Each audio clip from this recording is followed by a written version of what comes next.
Hello, my name is Swissbianco. In this video I will talk about the Gerber ghoststrike knife. This one is already used. That got quite a good use. And we're gonna look about the sheath system as well. I don't have the packaging for that knife. I just have the knife and the sheath system. The knife is a rather small fixed blade.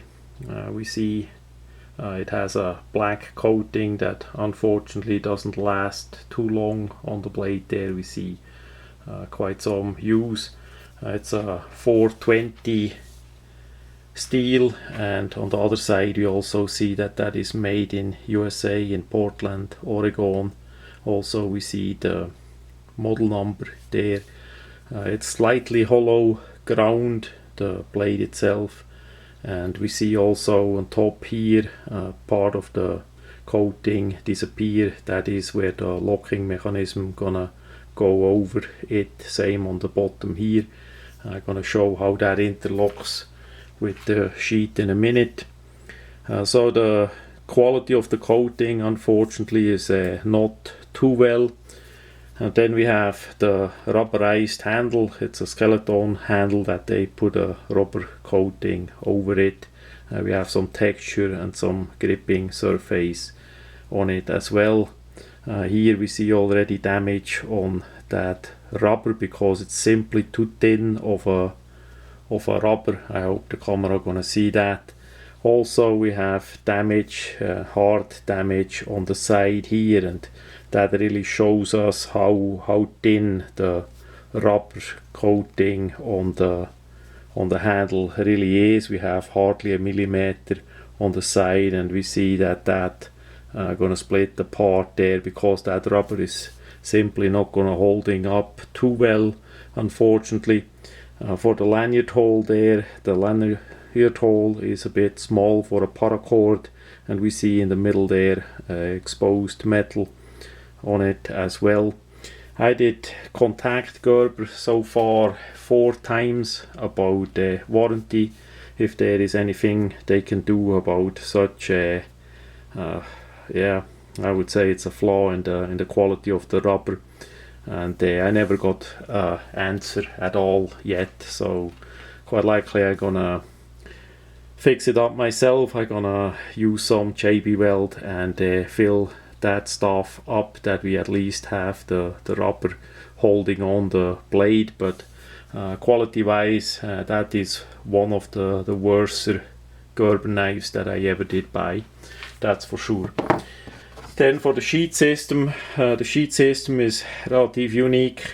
This one did not came with the strap and the box, but we see we have 4 screws that hold the parts here on it, so you can remove that if you want to use the knife then with the exposed eyelets as a neck knife, or to leash it on a backpack or other items. Then we have here those 2 springy parts that I did mention before. That's basically where we have loss of the finish, wear of the finish there, as those parts that have like a metal inlay there on both sides rubbing over it. It's basically a rivet that they put in here so that the plastic part interlocks with it, so the knife goes from both sides into the sheath and it locks there pretty well. That is not that much of a problem.